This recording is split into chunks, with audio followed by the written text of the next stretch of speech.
Right, we are live. Hey guys, how's it going? Welcome back to the Kiwi Lads channel. We are back for the European Challenge Cup semi-final. The Sharks, the lone South African survivors in this current competition, as well as the Champions Cup. They're riding the South African name on their back, and they are hoping to take down Clermont, aside from France, who have had some pretty decent performances as of late, and will be looking to extend upon that and make their way through to the Challenge Cup final. But looking through at the starting lineup, first of all, for the Sharks, Oxnard, Bongi Manambi and Vincent Koch make up an all-Springbok front row for the South Sea Sharks. Also, it is Evan Etzebeth and Emil van Heeren in the locking duo. James Venter, Vincent Tituka, and also Pepsi Buthelezi starting in as the number 8. Grant Williams with Masuku as the 10. He's been doing pretty decently for the Sharks as of late, whether that's the URC or the Challenge Cup. Got to remember the Sharks, they are pretty much out of the URC. I don't believe there's any chance of them making it through, so they are pretty much just playing for pride at this point, except for this competition. The Challenge Cup, they can win it. They have already made it further than any South African side has before. Ethan Hooker in the midfield alongside Lucanio Am, Marcos Olimapimpi, Werner Koch, and Apalele Fassi will be the back three. Looking at Clermont starting lineup. Now, a few of these names will look familiar. Rob Simmons in the locking duo alongside the Argentine international Thomas Lavanini. Now, he is often known for his fiery nature out there on the park. And versus Evan Etzebeth, I don't think will be any different. And when you talk about fiery individuals, you don't look much further than the number 6 as well. Marcos Kremer will be there alongside Bathiliato and Fritz Lee as the loose forward trio. Also in their back line, the back three of Andrew or Alex Newsom, Batista Delguy, and Gerard out on the other wing. Certainly going to be impactful for Clermont. Now, I should mention, this game is actually on neutral territory. It is going to be played at Twickenham Stoop, Harlequins' home turf, and I guess that may slightly benefit Clermont more than it benefits the Sharks, only because of the fact that the Sharks are from South Africa and Clermont are from France. France is closer to England. Maths. So hopefully, it's relatively even in terms of who has that advantage. And what am I watching? Challenge Cup. What's the criteria for this? Mickey says, Distracted Sports. Welcome, and mates. So pretty much you do have to be a part of either the URC, the top 14, or the Gallagher Premiership. And then, of course, it's like an overall European plus South African competition that has been taking place for a long time. I'm upcorned beer and hashes on. Says Robert, and hi, all the name says Robert. Hope you are doing very well, mate. Hope you are excited for this contest as well. Got the Sharks, hello Kiwi Lads. Says Spider Mick there. But yeah, this is going to be a great game. I just have that feeling like these two sides are going to throw absolutely everything into this contest, because at the end of the day, they haven't really got that much to lose here other than, of course, the competition. So you might as well go out there absolutely firing everything that you can and hope that you are the side that walk away with the victory. Looking through at the previous games, first of all, for the Sharks, they did have their win in the quarterfinals up against Edinburgh, which booked them the spot in the semi-final, 36 points to 30, managing to beat Edinburgh twice in a row from the URC and Challenge Cup. They were defeated by Glasgow, but then they got themselves the away win up against the Scarlets. So one benefit that the Sharks have found themselves with is the fact they've been playing the last two games and they have actually been in the Northern Hemisphere. So that may be a little bit of an equaling factor. Like I mentioned, it's hard to know who has the home field advantage per se or the field advantage in this contest. But I think that the Sharks, because they've been playing a couple games in a row up in the Northern Hemisphere, will help them out quite drastically. Clermont, they are a fantastic side at home, and away from home, doesn't go so well. 41 points to 7, they were defeated by by Bordeaux, I should say. They were able to beat Stade Francais, and they were able to beat Ulster in the Challenge Cup quarterfinal. So that is normally the same trend that a lot of these French sides do have, which is at home, they look unstoppable. Away from home, it's anyone's game, and that is what I think the Sharks will like to think in terms of this contest and feel like they've got a pretty decent chance of staying competitive. But we've just seen there Lucanio on the field for the Sharks, Bathiliato out there for the Clermont side. And he's an absolute beast of a player. And let's go the Sharks, says Kristen, and I go the Sharks. Hello, Kiwi lads, says Spider-Meg. Welcome in, go Sharks, says Marion. Is it like Europa, like teams who aren't good enough for the Champions Cup? A little bit in some regards. So it's normally the lower ranked sides, and also the lowest ranked side of the Champions Cup completely misses out, but the 5th ranked side in each of their group actually go into the Champions Cup. Or sorry, the Challenge Cup, if that makes sense. So that's what happened with Ulster, who were recently knocked out by Clermont. They were good enough to finish 5th, but then they weren't good enough to win the playoff game in the round of 16. Hopefully that makes sense. So yeah, it's a little bit like the Champions Cup in the Europa League. It's going to be the Sharks kicking off from left to right, and this is what I've been waiting for. Hopefully the Sharks can create history and get into that final 20 days from now. Says Mornay Lagrange, but at the Twickenham Stoop, it is not sold out, but that does not matter because no matter what, this is going to be a great contest. Nicely taken inside of the 22 by Fritz Lee for Clermont in the bright yellow kit. And this is a little bit of history as well. We have never covered a Clermont game on the channel. So this is our first ever chance. The question is, are they going to have a 100% win rate or 100% lose rate on the Kiwi Lads channel? And some Australian teams would feel at home, says Katzenell. Well, that's the thing. Like, there's actually quite a few Australians scattered throughout some of these sides. We see George Mawala in there as well in terms of Super Rugby ex-players. Thomas Lavanini, the Argentine, Marcos Crema in a new hemisphere, playing because they are up in the north. Rob Simmons, the Aussie, going to be going up for this line out more than likely, but they do compete. But even Etzebeth taking it nicely for the Sharks, who now have the possession on the halfway line. Masuku kicks it high. Looks like it is a hard one to be able to line up. We've also got to remember this is an afternoon game taking place at, I believe it is 12:30 local time, or maybe 1:30, which means that the sun is going to be a factor when it goes straight up into the sky. Is this field not belongings to the Harlequins? It does. They normally play their games, they're the Quins, but because of the way that the Challenge Cup is set up, they have predetermined locations that they will be playing the playoff games in some regards. But oh, wow, big shot on Werner Koch by Marcos Crema, who timed his shot perfectly. Williams fires it back across to Emil van Heeren.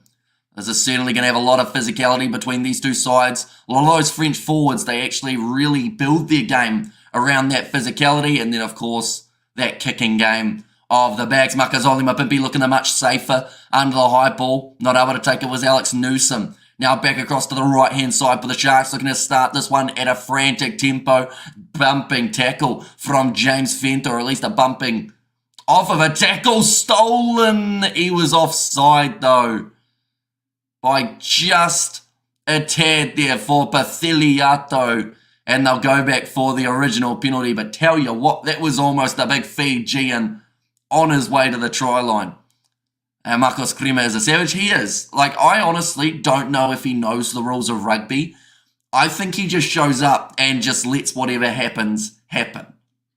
You know, like, he'll just go out there and smash a random bloke. Interesting choice of wording, but you get what I'm saying. He'll just run up and he'll go, you're the target today. Might as well have a crack. But almost 3 minutes into this contest, and the Sharks already have the opportunity to add the early 3 points on the board. Of course, when you're into playoff rugby, that is normally when you see the points being taken as often as possible. Because at the end of the day, if you're in a league, taking points is all well and good, but normally you're looking for those tries to get the bonus points. But in this competition, there are no bonus points. You're either winning or you're losing. And Masuku has got that one straight down the middle. So the Sharks are winning this contest currently 3-0, but nicely converted. They are considered as, I believe, the underdogs for this contest. I'm just going to have a quick look. I think it was quite close at closing for these two sides. I'd assume with that early kick going over that they would now find themselves as favourites. We will go like this and play. Where are we? Rugby Union. Sharks and Clermont at the moment. It's suspended. Okay, we can't find out yet, but when we know, we'll let you know. That's going to be the penalty going the way of the Sharks again on the 22. Clermont just getting a little bit too keen in the breakdown. It's so hard not to do when you're in such an important game as well. You just want to get in there, get your hands in the breakdown, just grab that ball. How are you feeling about the Satyrs season? I know it's petty, but by God, I'm loving it, says Tony. I mean, I'll be surprised. I was very surprised when they lost to the Reds. The crazy thing is with the competition format, we talked about it on the podcast that you came on for, that they still, they are still in the position of they can still make the top 8. It's a pity that the semi-final is not in Durban, says Mornay, but I'm sure Clermont are probably thinking the same thing about it not being in France. Just the predetermined locations of the Challenge Cup. Massive run from Bafiliato. Skip pass out wide, and it's going to be an electric finish there for Joris Jurand, who does manage to get the try. He just put up an A. His name only has one A in it, and it's in his last name, so I don't think that's what he's referring to. But it's the try early for Clermont, and they'll take the lead in this contest. It's 4th try of the Challenge Cup. Good evening, Hamish. Just watched Super Rugby's Brumbies versus draw. Really proud of Fiji as a fan. Been down 14-0 after just 8 minutes to muscle their way back into the contest. I would have nothing but respect for the Brumbies. Their defence was resolute. Love rugby, says Tony there.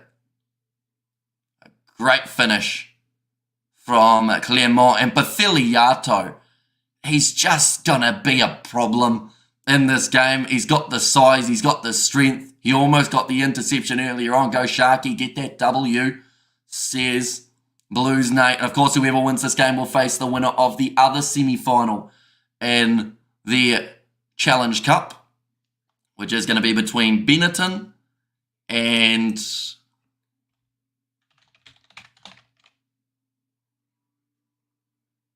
Gloucester. I could not remember who else was in that playoff game. No Sharks, please do it for South Africa. Says Mornay Lagrange, go the Sharkies, get that W. And M says Joseph, but now the opportunity to line this kick up, and he has got it over for Clermont. And that is now going to make the score 7 points to 10. Bellew was the man who got that kick over.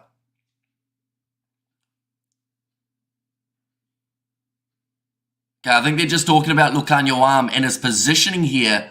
Because he turned his body to the outside, he pretty much left that gap for Bafiliato to run on the inside because he wasn't going to be able to adjust in time. That's at least what the commentator said.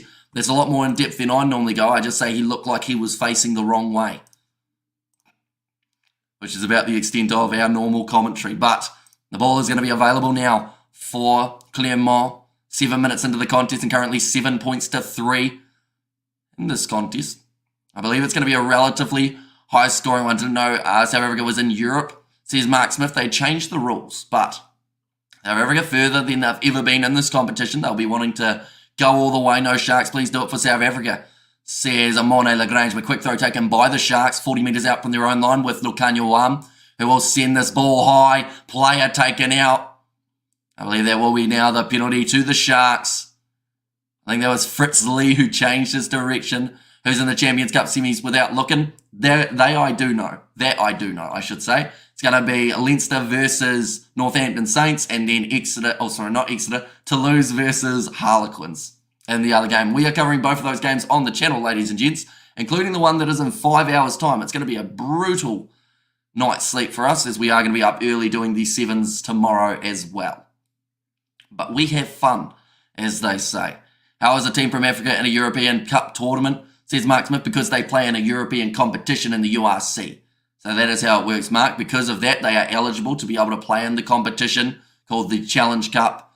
I think that they've slowly been going away from calling it the European Challenge Cup, but at the moment, it is still in the name. But it's because they play in the European competition, so that is what it's based off, not so much the continent in which South Africa are from, if that makes sense.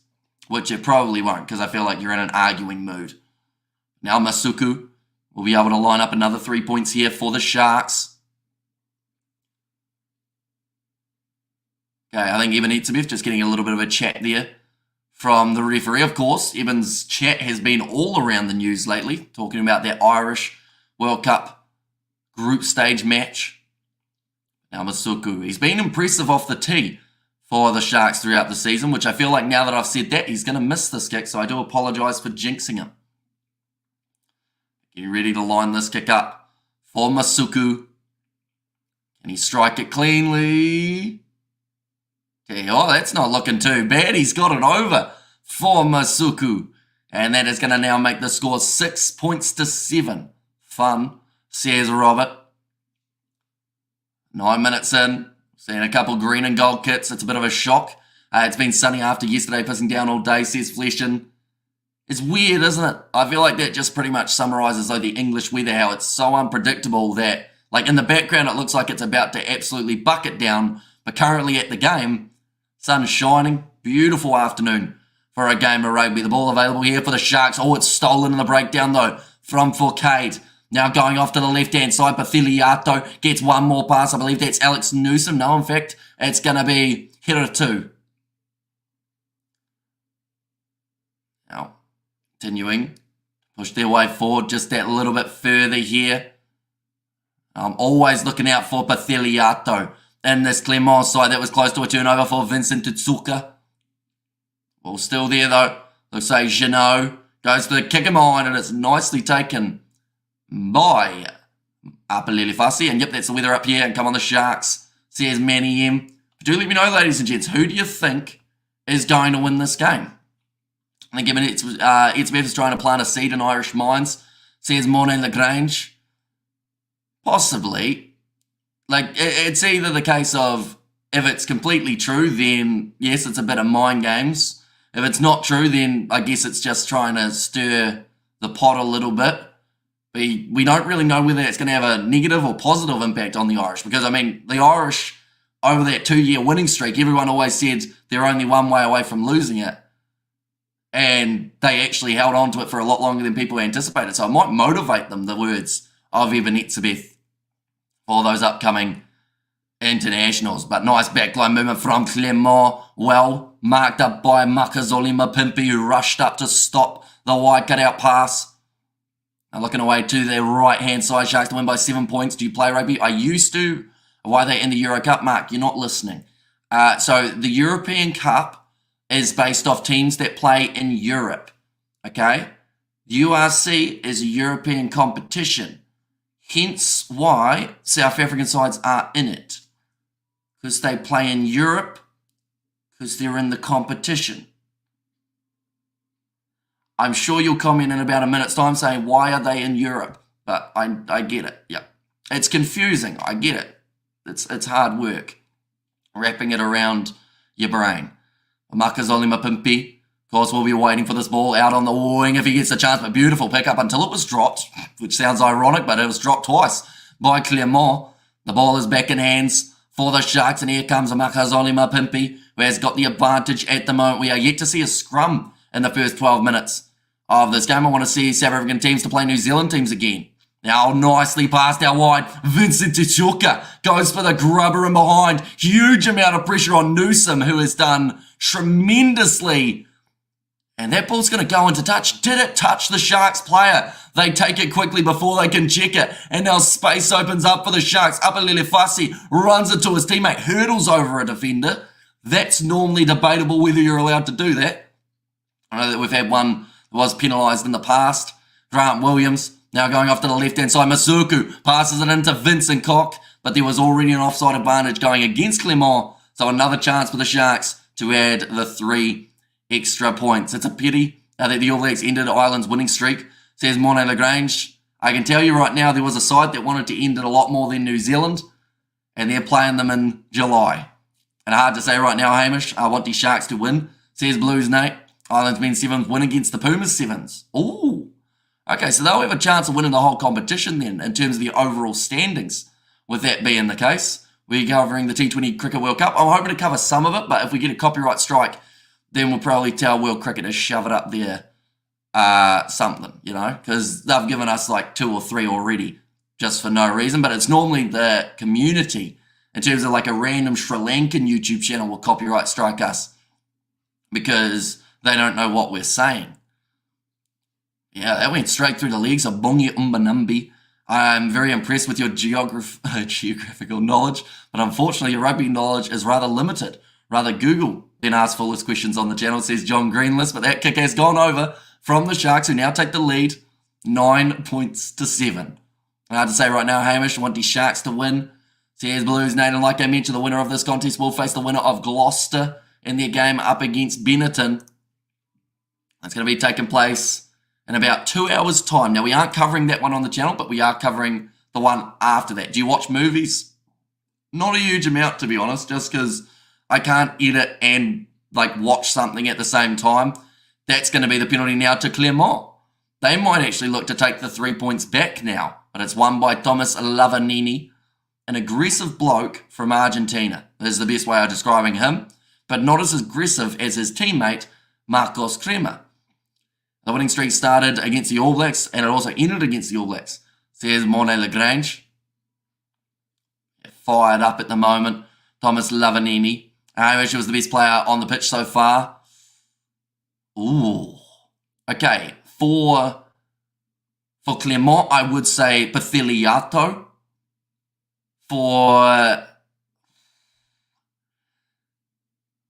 See, Masuku's an easy answer because he got 3 kicks over. But I would probably say that, to be honest, Vincent Tichuca, the number 7s at the moment, look like they are the most active out there on the park. And Lavanini and Evan have history. They certainly do. They had a bit of push and shove throughout their careers. Anthony Bello now. They have to line up this kick. 15 minutes into this contest, we've seen the 1 try coming for Clermont out wide for Urand. Other than that, no other tries have been scored, and that kick has gone over. So it is now going to make the score 9 points to 10. And I all just arrived a few scores, I see. The Sharks scored, so they have not scored a try as of yet, but they have got themselves the 3 penalties over. And interesting, thanks. But yeah, I think that the loose forward trios for these two sides are going to be key in this matchup. And I also think that, that's the thing. I think the 15s are going to get more involved as the match wears on, because we're seeing quite a bit of Apelele Fassi as well. That's a drop ball from Fritz Lee, and it's knocked back by Gurbrand Grubela. Hang on. Why is Gurbrand Grubela on the field? Is he on for Eben Etzebeth? What's happened to Eben Etzebeth if that is the case? Because I know Emil van Heerden was out there before. No, that looks like... No, Eben's still out there. Okay, Emil van Heerden seems like he is the lock who has made his way from the field. Massive shot coming in from Marcos Crema on Eben Etzebeth. But that is an early injury sign for the Sharks, which of course they wouldn't have wanted. And I'll go lad just running straight, eh? But yeah, more pounds than dollars in Super Rugby less. Says Blues, Nate. Now ball available for Grant Williams. Goes back across to Masuku. I was very worried there for a second that Eben was off the park, but he has just had another hit up of the ball. Now back across. Got rush defence again, and they'll go back for another penalty in favour of the Sharks. You have to wonder at what stage will these two sides go from taking threes to taking a risk and going for the corner. But for now, I think the Sharks, to take the lead back, you've got to take the easy 3. That is available. And it's the easier kick of the day for Masuku as well. Yes, Vincent plays a great game, says Pixie Dust. And also we have there, thanks for doing this game, as living in Madrid. Went to 2 sports bars and they're only showing I assume that's either the football or the Champions Cup maybe. Later on, of course, Leinster versus Northampton Saints. We are also going to be covering on the channel, ladies and gentlemen. So if you are new, be sure to hit that subscribe button. We are also going to be covering the final of this competition. And the URC returning next week, which we will also be covering. So we've got plenty more coming up. We've got the 7s tomorrow as well, just to keep on adding things to the tally. And everyone just arrived. I see big favourites are Sharks on the poll. I went for Clermont on a hunch, and Clermont are 3 times winners of this cup. But it can go either way, might be a tight one. There's Brian. And yeah, I think the seesaw that we're seeing between these two sides. Oh, Masuku almost missed that. That was actually the closest he's been to missing. And there we go. There's Sia Khaleesi watching on for this game. Ex-Sharks player. He's in the stands and he is watching on for this matchup, of course, his ex-teammates, his current teammates in the Springboks environment. One's going to be kicked off high by Clermont, nicely claimed by Gurbrand Grubela, who's already made his way onto the field for Emil van Heerden, who had suffered the early injury. And just outside of their 22, Grant Williams does feed the ball up high. Now, contested in the air. It's a knock on against Makazole Mapimpi. Joseph Manu, a New Zealand Rugby League player, to go straight to the All Blacks team? No. Only because that's what they did with Roger Tuivasa-Sheck, and look how that turned out. So I would give him a season or two in rugby union first if you were going to transfer him over. And that's a great run forward for Clermont. It's actually the try scorer who moves up to the 22 players, flying all over the place at the moment. Lavanini crashes it up alongside his teammate Barria. Now going to the right, skip pass, passed out wider for Fritz Lee with the good hands. The left-hand side again here for Clermont. Big shot from Bongi Umbanambi. And we know that this game's going to be physical. Cross kick attempted. Goes straight into the hands. Vernecock wrong-footed. And Ethan Hooker puts in the last-ditch effort, but it's a second try for Joris Durand. I have to check this one to make sure that it's grounded, but unfortunately, again, the Sharks defensively, the last time that they conceded a try, it was because Lukanyoam was facing the wrong way. And that one, Vernecock, he overcommitted, didn't wait for the step from the Clermont winger. And once he stepped, it left an absolutely massive gap for Joris Durand to run through. We cover any more NRL matches? I'd like to cover some in the future. It's just with the overlaps at the moment. Like, that's the thing. We're still doing 25 hours of live streaming on the weekends. But, like, we still haven't been able to find that extra bit of time that we need to be able to do more competitions. Yep, he did manage to get that one down by the looks of it. I see Ireland and Great Britain through to the semi-finals of the sevens. Says Monet Lagrange, they certainly are. Great Britain fighting for their spot on the Seventh Circuit. They're trying to go ahead of the USA. It'll be quite a tough one to try and do, but currently they're doing relatively well. I want to see game live, says Rahul. Well, depending on whereabouts you are in the world will depend on what options you have got for being able to watch this game live, Rahul. But your best bet is to go onto the European Champions and Challenge Cup website, and then you'll be able to see exactly where you can watch. More than likely, though, it will be a paid subscription option for yourself. But I think in some of the European countries, these games are actually free to watch. That kick is missed away to the left-hand side, so the score will remain with just a 3 points difference between the two teams, and it's 15 points to 12. It feels like it's been absolutely flying by for this contest. Hello, my friend, says Brian. New Zealand currently playing the USA in the sevens. They're crashing around forward, though. Good last-ditch effort from Apelele Fasi to make that tackle. Do you cover any soccer matches? We've covered a couple in the past, but once again, similar to the NRL, we just weren't able to find enough time to be able to do more of those games. And I always say that if I'm going to do a competition, I would rather do one that I can commit to and do more games of rather than only being able to do a game every 4 or 5 weeks, because that normally annoys people more than if I just don't do the competition. 25 hours of grinding and smashing it out, the Kiwi lads. Says Blues Nate, that's going to be knocked on by Clermont. Running onto it here is Masuku. And South Africa now in possession, just inside of their own half. Gerbrand Robela makes a couple extra meters forward. Williams looking for the grubber in behind. Ethan Hooker gets the bounce of the ball, but he also has that ball stripped off him. Now running it forward for Clermont. They love counter-attack, and here comes big man Rob Simmons. I feel like the Sharks need to try to get the penalties to the corner. Yeah, it's just a question mark at the moment of will getting 3-pointers eventually be enough in this contest, or are Clermont putting enough of an attacking threat in that you have to make sure that you're taking on the sevens every once in a while as well to stay in the contest. The rear tackled hard by Eben Etzebeth. Hello everyone, come on the Sharks, says Richard. I can't see squat in the USA, says Robert.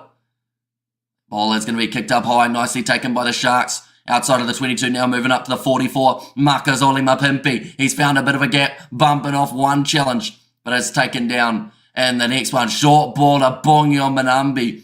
Looked like he had his knee just chopped out from underneath him by Thomas Lavanini. They may have another look at that one to see if it's dangerous. Who's your tip to win the Olympic Rugby Sevens? Well, at the moment, it does look like, you know, it's a tough one. I would still not underestimate Fiji, because if they get their selections right, I think that they will be one of the more dangerous sides in the competition. Or Alex Newsom, kicking it back down the middle of the field. Chance for Apelele Fasi running down the wing. You're my lifeline for rugby, Hamish. Thank you. Says Robert. No worries at all. I can watch ITV and BBC games on VPN. When I try RTE player, it seems to recognise I'm on a VPN. Does anyone know there's a solution? It's a tricky one because it's the same here in New Zealand for certain... crunching tackle. Yeah, certain apps don't actually allow you to use a VPN and they recognise that you have one. Hamish is the Energy Bunny. Batteries never run flat even after 25 hours of commentary. Giving us the good stuff. Thank you. Says Brian. But yeah, the next live stream that we have got is in 4.5 hours' time. Just a double tackle from Fritz Lee. And also, I believe it was Marcos Crema. No, it's Rob Simmons who put in the other big shoulder. Like they are saying, the intensity has not been disappointing in this contest. I believe it's going to keep on going all throughout the rest of the match. They're just checking this one. The crowd are booing, but I don't think Fritz Lee really got him too much on the chin. I don't think it would be worth a look. If they do go upstairs, I'd be a little bit disappointed. But we'll see whether or not they do.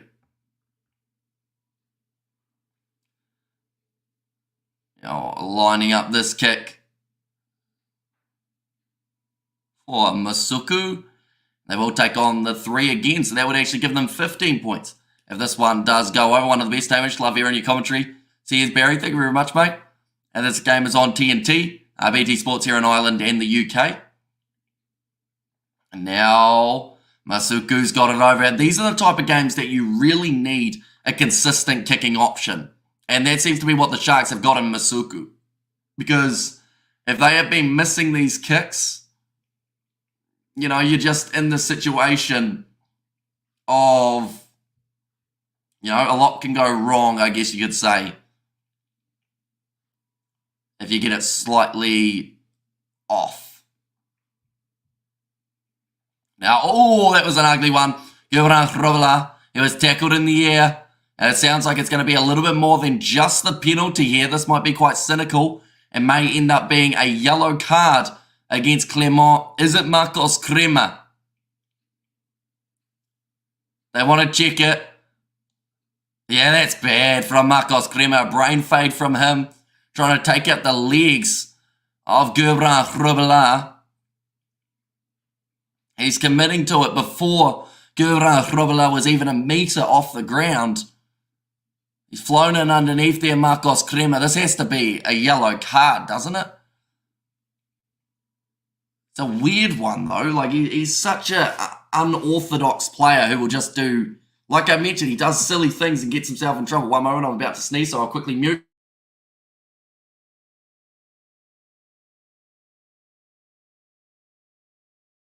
Right, we're good.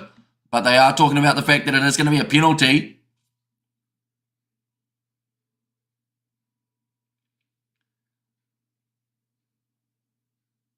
Right, Luke Pearce is just saying he only sees it as a penalty.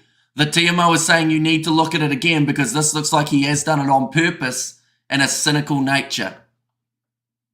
So, it's going to be a tricky one here. It's looking like a yellow card for Marcos Crema, which is fair enough, and just a brain fade from that man once again. And this is the type of game that you can't afford to have someone like a Marcos Crema on the field. Okay. They want to look at it again here. They're saying that Umbanambi...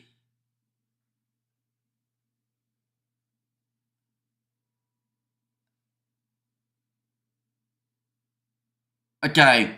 They're saying that if Marcos Crema had wrapped his arms, they'd have some sympathy for him. But because he's gone in pretty much shoulder to the knee, that means that it is going to be the yellow card for Marcos Crema here.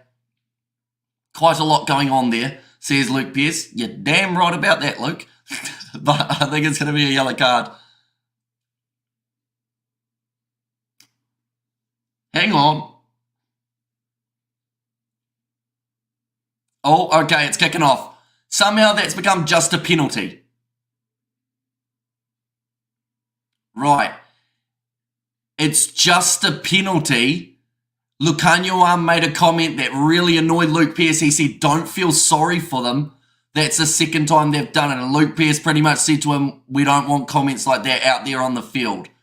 So I feel like it's a big decision to not send Marcos Crema off the field for this game. But I think that also he got himself in a little bit of trouble there, Lukanyuan, with the way that he worded it and pretty much saying that the refs are feeling pity for Clermont. I don't even the refs know the rules anymore, says Justin. Go good things, New Zealand Sevens. How come the Argentines are such grubs? I think the problem that they've got is some players play with a lot of passion, right? And then some of the other ones play in a way that just gets them in trouble because they get a little bit too heated into the game, if that makes sense. And talking back to the ref gets you punished, says Anthony, yeah. So, I think Lukanyuan, he had an argument to say, look, that's the second time that they did it. But the thing that annoyed Luke Pearce was the fact that he said, don't feel sorry for them, as if to say that Pearce wasn't doing his job properly because he was, being a bit one-sided. And that's going to be another penalty going the way of Clermont now. 27 minutes in, it's 15-15. Luke Pearce doing a Bryce Lawrence on the Sharks, says Murray. Mr. Clemmer says Blues Nate. But yeah, he always gets himself in such trouble. That's the 8th penalty against Clermont. So at some stage soon, I would assume they'll get their last warning, and the referee does have to say to them, look, boys, you're giving away more penalties. That was perfectly handled from the ref, says Tony. Okay, the commentators are now saying that maybe Clermont should be getting warned now just for the amount of penalties that they have given away, which is fair enough because 8-1 after only 27 minutes. The only thing that might benefit Clermont is the fact that it's for different things, but they still need a little bit more discipline here as this match progresses. But I should all mention, anyone who is new to the channel, of course, be sure to leave a like and subscribe. It is greatly appreciated you all being here for this contest. And now Masuku about to line up this kick. Oh, he's bringing it round. That is a tremendous kick from Sia Masuku. And like I said, you want a reliable kicker. And boy, has that man been just that throughout this game. He is sitting 6 from 6. And he has kicked them from all different spaces inside of the 50 metres. That one was about 49 metres out. He gave it the hook around and it's gone over. He liked it as soon as he connected with it, Masuku. And his teammates did as well.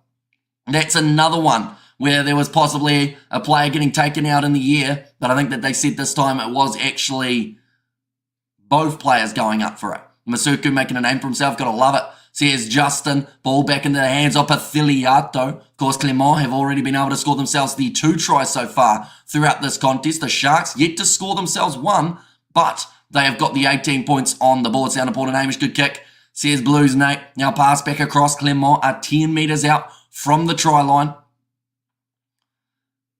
They're asking to see whether or not there was a knock on. Referee says play on. Just for now. Pathiliato finds the offload. That one was a knock on, was it? No. It's also going to be play on. Absolutely future number 10 for the Springboks. Says Pixie Dust, and he faded that in. Class kick, says Tony there. But yeah, he gets a little bit of stick for the Sharks because when you look at where they are on the URC table, people see that they're in 13th or so, and everyone goes, okay, the backline must not function. That's a great backline movement here for Clermont, and they will score another one. This time it's Alex Newsom who scores it and throws the ball into the crowd. And Clermont have now got themselves the 3rd. This is such a seesaw contest between these two sides, ladies and gentlemen, and I have no idea who's going to win it. In fact, I don't even think the TAB know who's going to win it.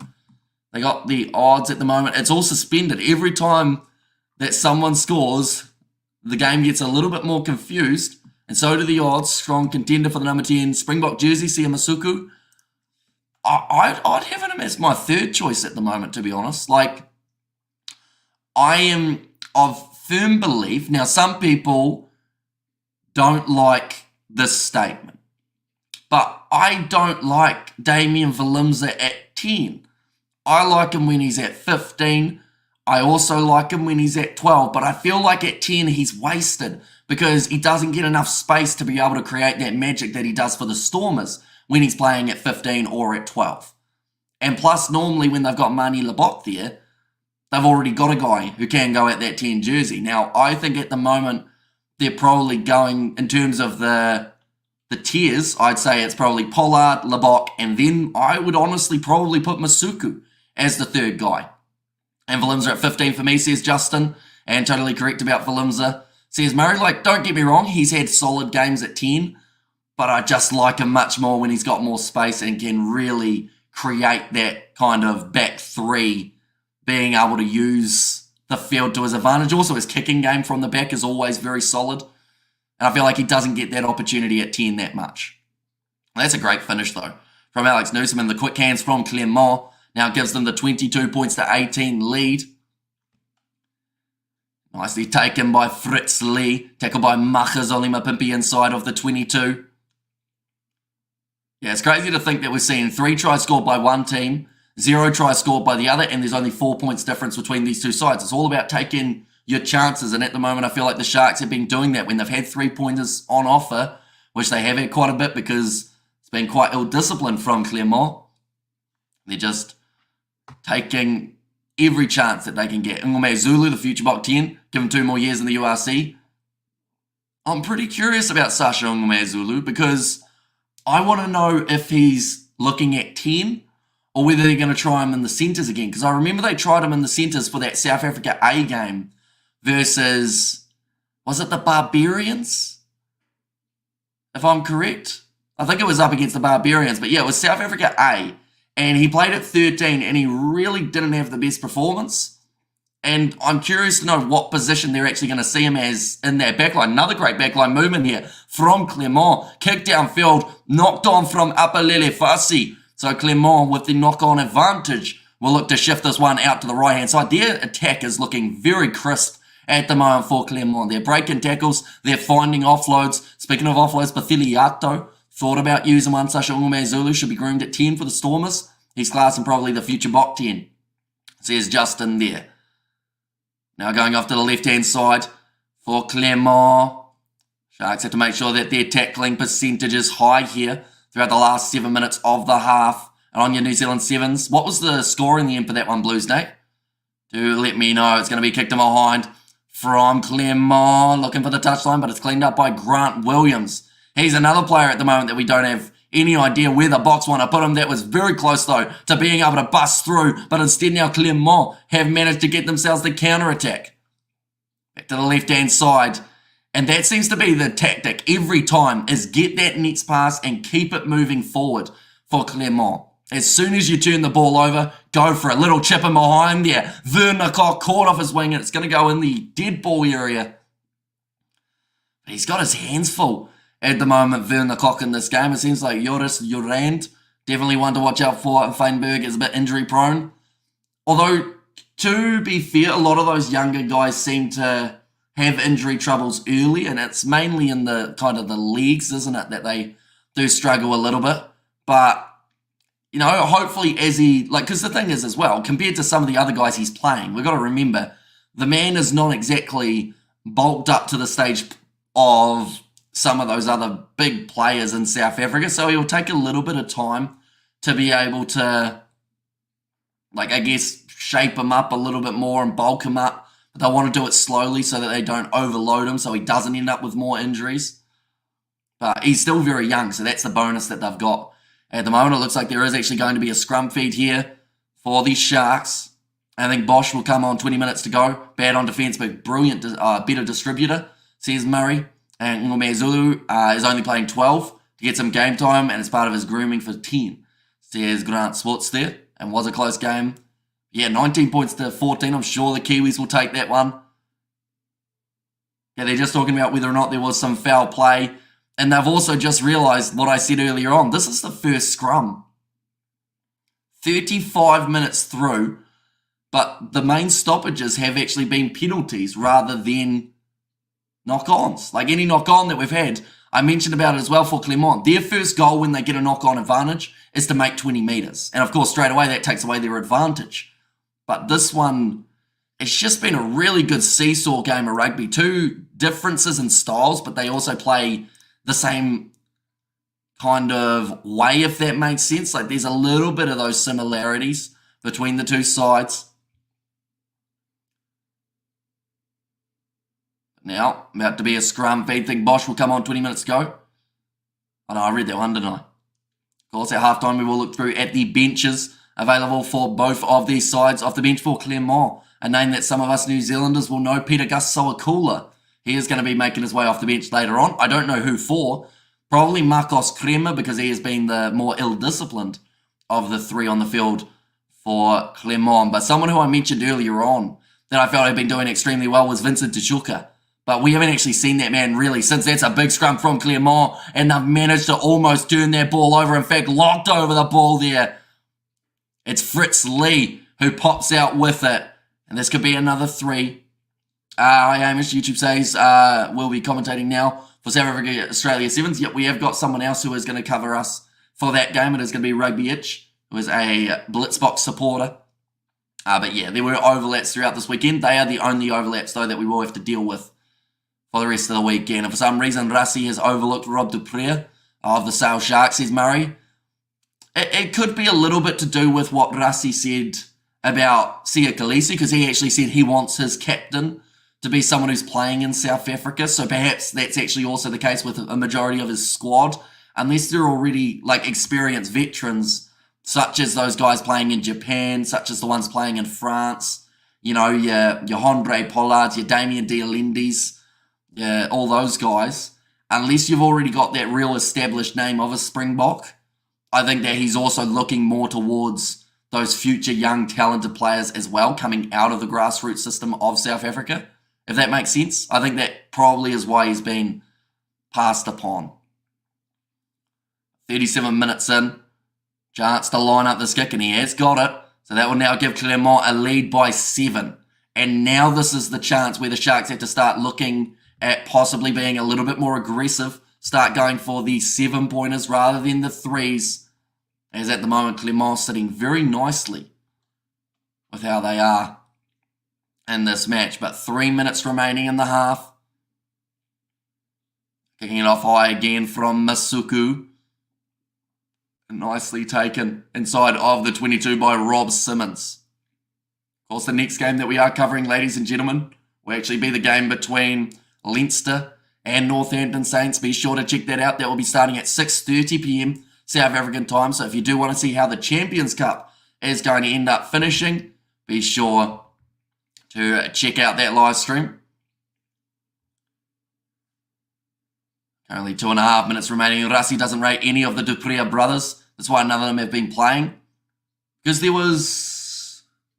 Who they got? They've got Rob Dupree. There's JP Dupree, if I'm correct. Is that correct? Or Jean-Luc Dupree, sorry. Is it Jean-Luc Dupree? Who else was there? There were 1 or 2 of the brothers, weren't there, in the Springbok camp about a year ago. And I don't think either of them really got a huge amount of game time. And one of them was a loose forward. In fact, both of them may have been loose forwards, with one of them being able to play lock. Who were those brothers? Were they Dupree's? Or was that someone else? Do let me know. My brain's gone a little bit blank in that department. Now, in possession at the moment, Clermont, just inside of the Sharks half. It's going to be putting this one high. Jeannot.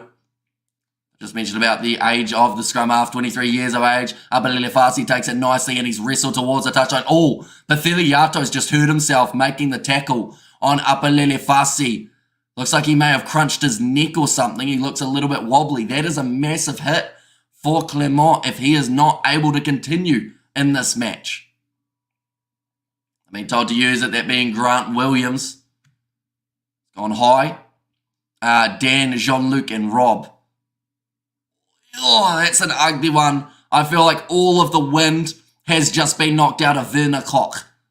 And they are now theoretically playing with 14 men until he can continue. So Clermont will want to make the absolute most of it. And here they come. The man who has already got himself 2 tries throughout this contest. Moving up to 25 metres out from the line. Off to the left. Looked like Beria decided that he wasn't going to be passing one more. Werner Koch is back to his feet, but he cannot be 100%. He still managed to make the tackle though on Pathiliato, the other player who was injured at the moment in this match. And it's going to be well stolen by Grant Williams. You're correct, Hamish. Those are the Dupree brothers. And this game can go either way, but the odds looks like the Sharks will be more comfortable. I guess the benefit that they've got in some regards for both of these sides is it's played on neutral ground. Penalty to Clermont. And the breakdown, Ebenezer hit the ball up, and then I believe it was Marcos Crema who got in there early. So Vincent Koch flopped over the top, sealed off the ball. That's only about the second or third penalty, or maybe I think it's the third penalty, in fact, up against the Sharks throughout this half. Rassi is in your head. Virtually impossible to get into his, says Lilia B. Yeah, the ball was loose. Well cleaned up by Grant Williams in the end.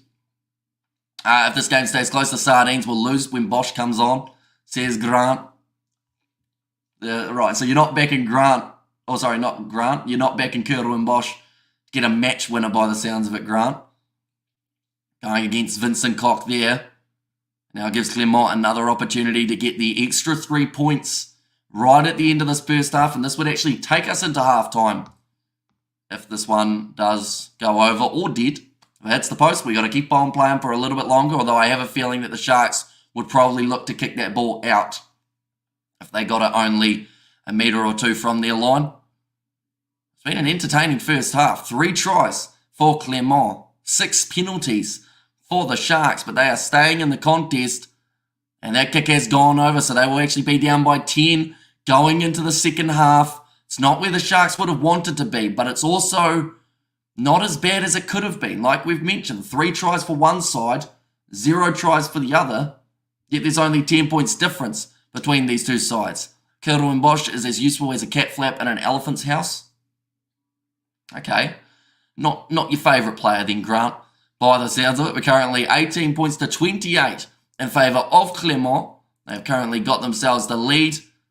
I'll be heading into the second half full of confidence, but they will also know that they can't underestimate the Sharks side, because as soon as you underestimate the Sharks, that is when sides have been beaten in the past. That's what happens with the Scarlets in the last game of the URC.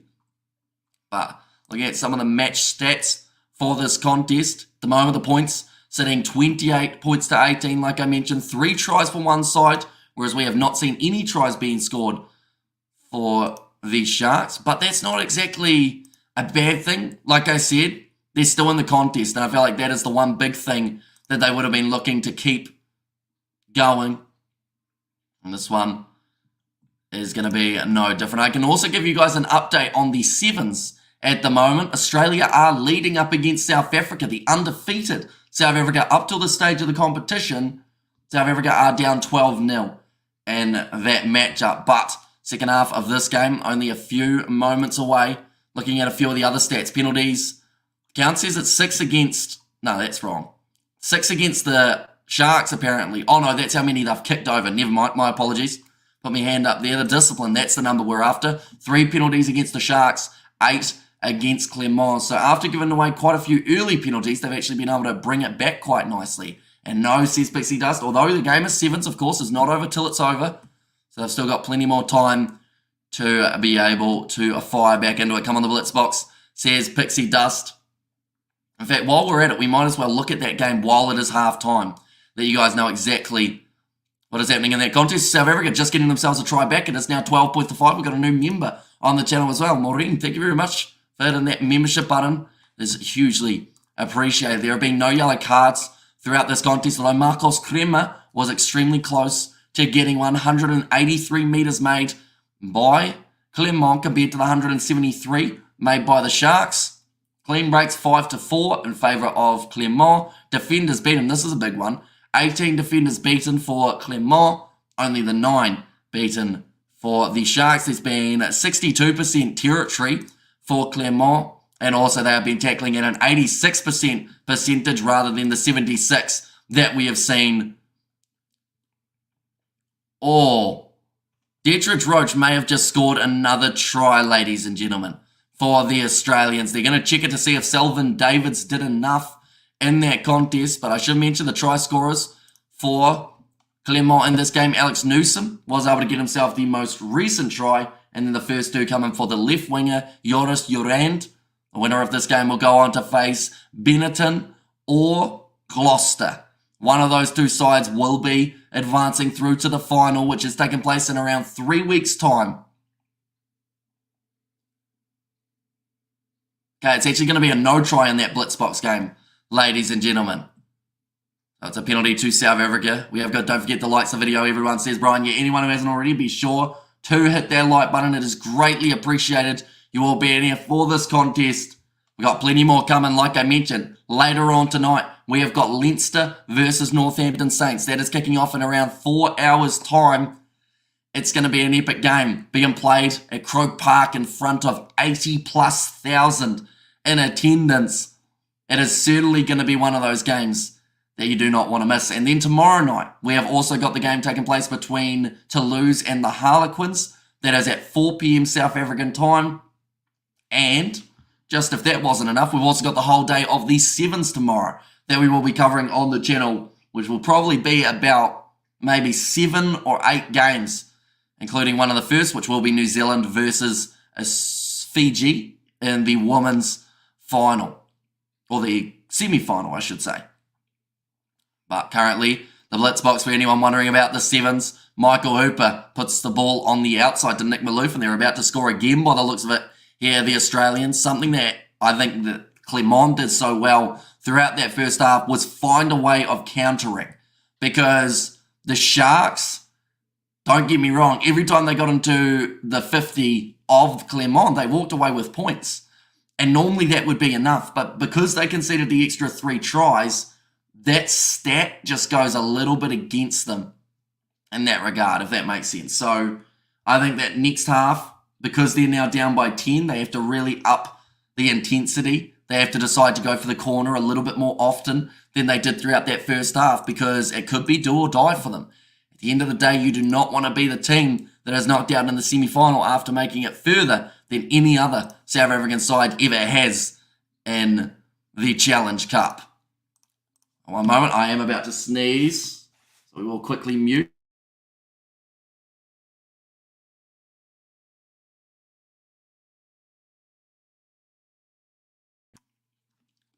And we are good.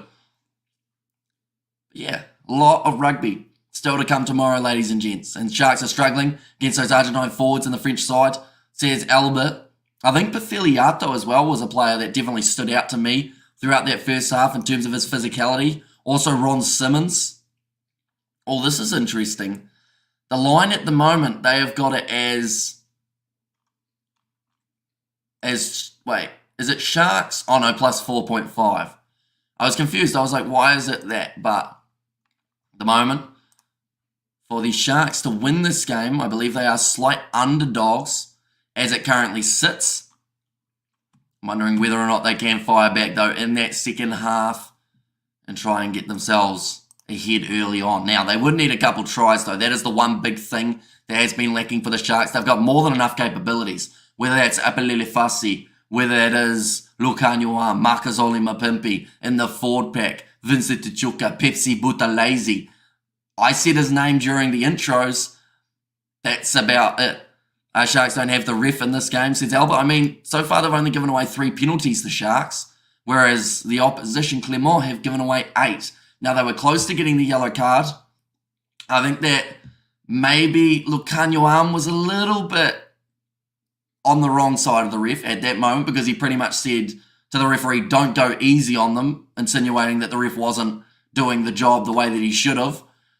But still, their big advantage in favour of the Sharks in terms of their discipline.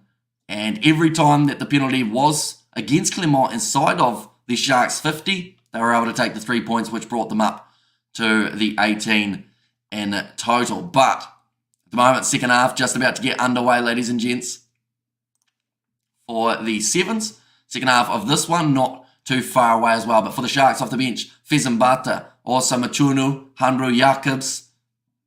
Now, Gurran Rola actually has already made his way onto the field. I believe there was an extremely early injury of Emil van Heeren, which is the last thing that the Sharks would have been wanting, definitely because they did go with only the 5-3 split. They've also got Johan Labuschagne off the bench, Cameron White, Murta Chamberlain, and also Francois Finta as their last option for Clermont. Got some handy enough players. One in particular I'm looking at, though, is that number 21, Peter Gus Soakula, ex-Chiefs player. He was right on the verge of getting himself some consistent All Blacks minutes. Now he's playing in France for the big money. And speaking of France, Clermont, their next 2 games.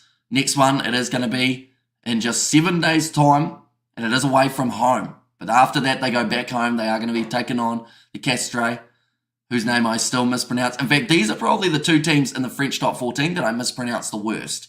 Not Clermont, but Pignan and Castres. So I just try not to say them too much.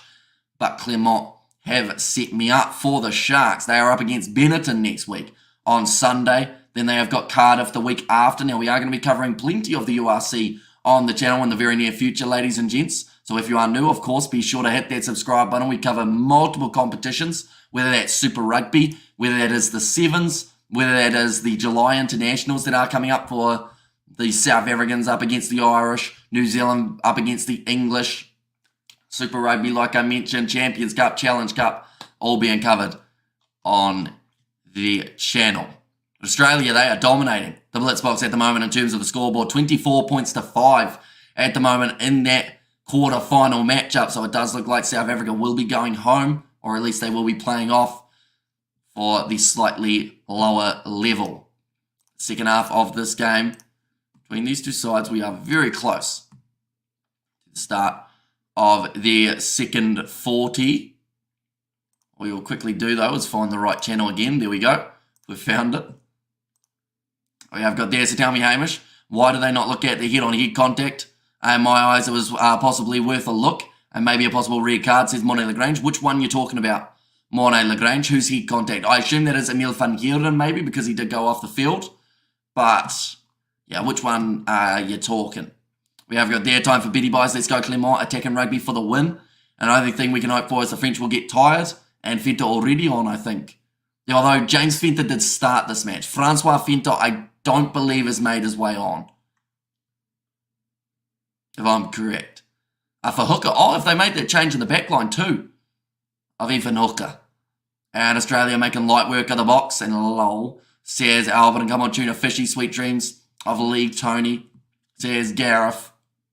I've hardly seen George Mawala. I don't even know if he's been on the field for Clermont. The players who are certainly stepping up at the moment for this Clermont side, Pathiliato, Fritz Lee.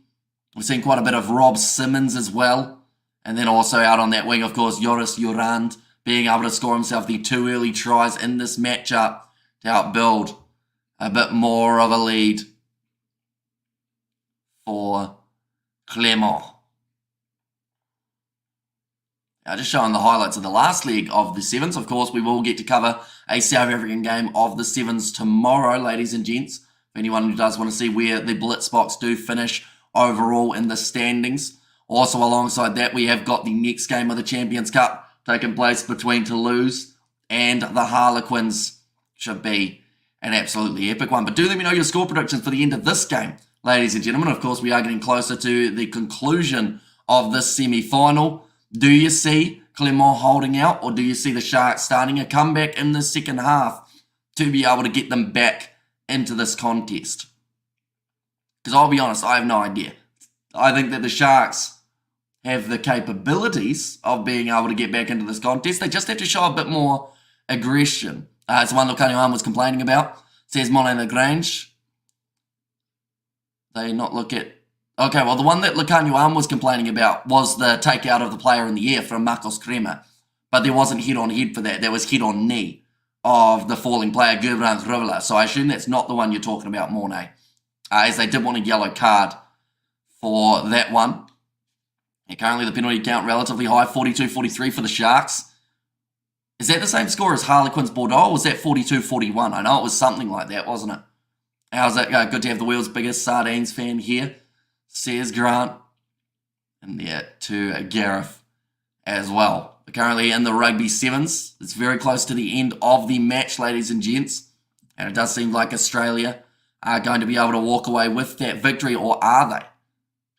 Springboks Sevens actually firing back to make it 17-24, I've seen, as the last update on the overall score. I think these two sides are just about to make their way onto the field. And I think for the Sharks, like, as soon as they score one try, I think that's going to change everything for them. I think that they'll be a lot more aggressive after that, and they may be able to get themselves 3 by the end of the half. But they have to score a try within the first 10 minutes, I believe, for that to become a reality. But yeah, so many unpredictable parts of this contest, which I think is what makes it so fun for this Challenge Cup. Like, these are the type of matchups we don't normally get to see. A French side versus a South African side that isn't an international level of team. Do you think the Sharks can come back and win, says Mono Lagrange? I think if they're going to, they have to score first, and they have to get themselves the try, rather than scoring points first. Of course, 3 points, it will help. It'll get them back down to only 7 behind, but they do need the big try, the 7 points on offer. And if they can do that, I think they'll be in a much better position heading into the later stages of this half. But quite a long halftime break for this one, ladies and gents. They are just about to get back out onto the park by the sounds of it. They will be ready to go. But anyone who is new to the channel, of course, be sure to hit that subscribe button. It is greatly appreciated. You'll be in here for this matchup. Timmy having another brain explosion right now. I better check on him, boss. What's the score at the moment? Oh, it's 22 to 24. Is it golden point at the moment in the... It might almost be golden point between two of the other sides here. Is it golden point? They are just about to kick off for this game, ladies and gentlemen. Thomas Lavanini. Looks like he has not come out. Kick to come. Also, if they get the kick, it's I assume... Yeah, if they get the kick, I assume that they go to golden point time. If they miss, it's the end of the game. But this game, 10 points difference between these two sides. Clermont, 28 points to 18. 24-24 now. Also, they do have to go to golden point by the sounds of it. Nate, is that the case? And now Clermont kicking it off. It's going to be going high and down towards the 22. Knock on straight away from Apalele Fasi, and it's accidental offside from the Sharks. So that's going to be a gifted 3 points nice and early on in this half for Clermont. It was Apalele Fasi who dropped it, and then the player offside. Who was it? I think it was, unfortunately, Francois Fente, who they said deliberately played at the ball. So he got himself in a little bit of trouble there. A nice early 3 points in the second half, and not a great start to the second half. No, probably about the worst start that you can have, other than conceding a quick try for the Sharks there. But yeah, Springboks Sevens versus Australia seems like it's going to golden point, ladies and gents, which is a little bit of excitement near the end of their contest. We'll keep you informed about who wins that one. Tell you what, if South Africa win it, they well and truly deserve it, because they were down by a large margin, 17 points to 5 at halftime. And in fact, I think it was 24 points to 5 that they were down by. Now they're coming back for a chance at being able to win it, but lining up this kick for Clermont. And it has gone over. So below gets another, and the score now becomes 31 points to 18. This game's starting to run a little bit further away from the Sharks. I mentioned how they had to be the first team to score, and they are the first team to concede. And in the second half, one moment, I'm just about to sneeze again.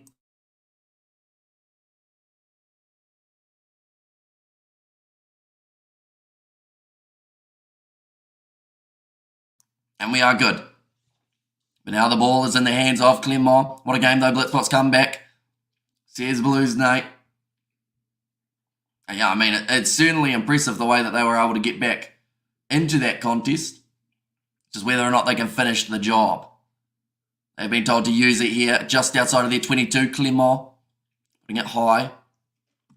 As this game gets a little bit more one-sided, the attacking urgency needs to increase for the Sharks. They need 2 converted tries to take the lead back in this game. Last time they had the lead, I believe, was when they were on 15 points. Since then, it's been all Clermont. That was extremely close to Werner Koch being in touch, but Apalele Fasi now tries to step. It's been wrestled down. Short ball. Little arm. Now Werner Koch trying to break through. Tackle low by Fritz Lee. Williams going across. Rush defense there from Clermont. I think that was George Mawala, or at least it was supposed to be. He's not actually in the starting lineup for this matchup by the looks of it. Still says extra time between those two sides. Very curious to see who gets themselves the win there. Now it's going to be put high by Grant Williams, who faked them all out, made them all flinch a little bit there. Exactly what his goal was. Now back across to the left-hand side. How's that? All Black Sharks win this one, says Simon. Rolling it back. Does box kick it again. Evan Etzebeth trying to get the charge. And tell you what, that's a good chase from Bautista Dalgui. We haven't seen a huge amount of him with ball in hand now around the side. Looks like it's going to be James Fenter. Dragged down by the replacement lock. We mentioned Thomas Lavanini going off the field early. Up at high by Grant Williams. It's going to be a hard one to line up, but he's taken it beautifully. Now back across Clermont. Another pass, keeping the ball alive. Every time they get the turnover, they look to attack. That was forward. That was very forward. And now they are continuing to put phases together. Now, oh, that's a knock-on. That's going to save it anyway. But what I said in one of the last games, it was actually Moana Pacifica versus the Highlanders. If you feel like you've had a four-pass or a knock-on, it sounds terrible to say, but you actually want to put together about 3 or 4 phases afterwards so that the TMO cannot go back and check it. That is a big kick downfield. Sharks now 45 metres out from their own line. And yeah, nice clearing kick from this Clermont side. They are just going to show the replay, the intent and the aggressiveness from Clermont to just get in there and try and get that turnover as soon as physically possible. Just shutting down Francois Fenter. And yeah, this pass from Fritzley was forward.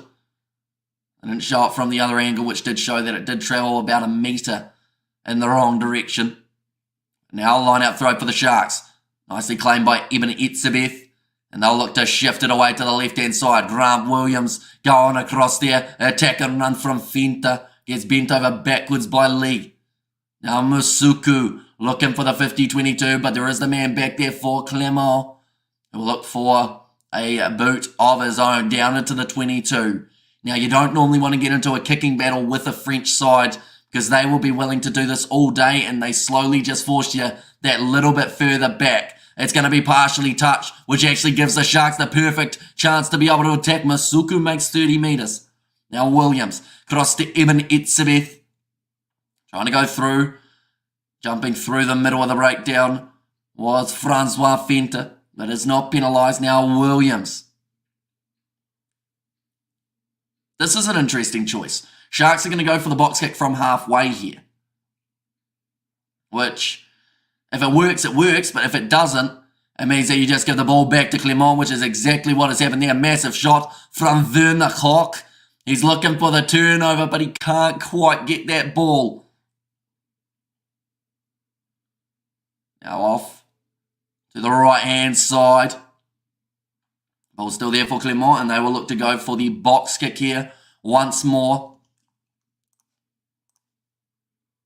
What is it sitting at the moment? Overtime at the moment, still 24 all between Australia and South Africa by the looks of it. And that sevens quarterfinal, Grant Williams now looking to find the gap here in the defensive line, but he's dragged down on the halfway. Oh, that's a knock on. And unfortunately, it's also a head clash between 2 Sharks players. The referee said it's gone backwards. No, there it is. The knock-on has been called now. And it looks like one of the players have stayed down at the moment for the Sharks. Now we're seeing a bit of push and shove as well, a bit of feeling in this game. And I would say that that is down to the frustration that the Sharks are feeling currently, not being able to break through this Clermont defence and score themselves a try. But this looks like a head knock for the Sharks player.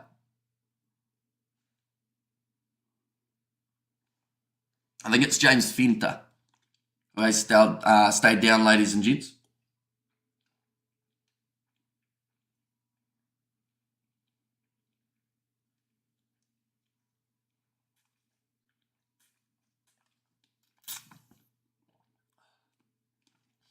I think they're just talking to one of the Sharks coaches.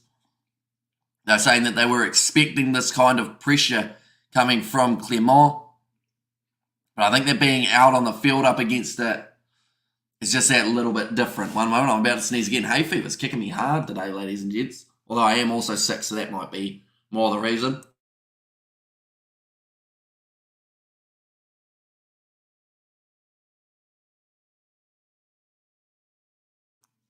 We are good, hopefully.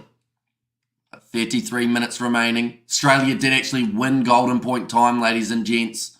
So the Blitzboks have lost their game in the sevens, 29 points to 24. An extremely close one.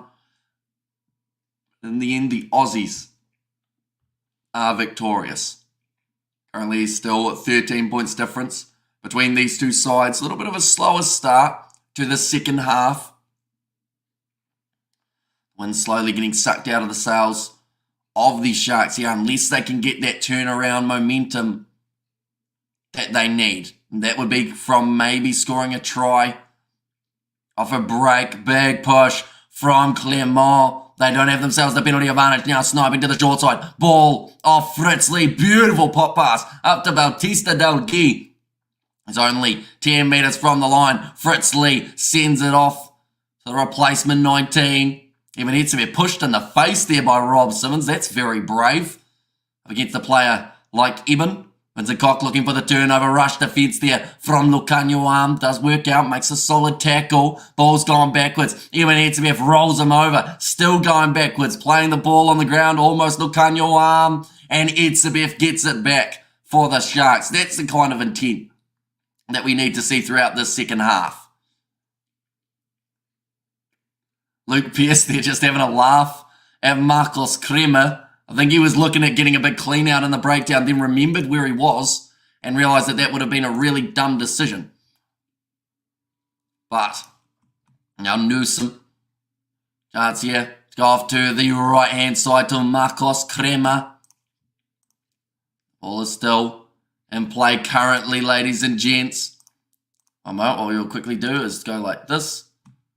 And like that. Is that a drop kick? Yes, it is. And it's gone away to the side there. Not quite getting it through. They wanted to, though. They wanted to go for that sneaky little drop kick attempt in that case. There we go. All sorted, I believe. I was just checking the odds for this game. And as this one wears on, the Sharks become less and less of a favourite. Or less and less of a chance of winning this game, but they only need one converted try, and that would turn this game around. But it's been all Clermont in terms of the position lately. Now charging forward again.